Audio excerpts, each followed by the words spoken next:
Welcome to the Tech Egg. Don't get scrambled. Enjoy the video. You're starting the only reliable factory reset, the on-device method.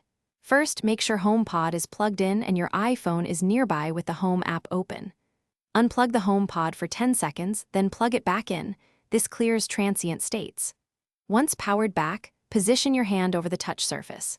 These quick preparations prevent interruptions and ensure the device will enter reset mode when you follow the press and hold sequence next.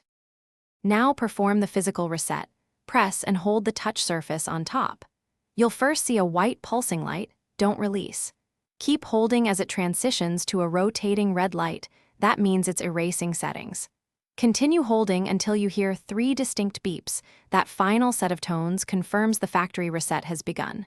Once you hear the 3rd beep, release and step back. This method forces a full wipe and is reliable even when the Home app can't remove the accessory. After release and the 3 beeps, HomePod will reboot and arrive at factory defaults. Open the Home app and follow on-screen prompts to set it up like new. If nothing happens, try the sequence again using a known good power cable and outlet. Bad power interrupts the process. If it still fails, reboot your iPhone and router, then retry.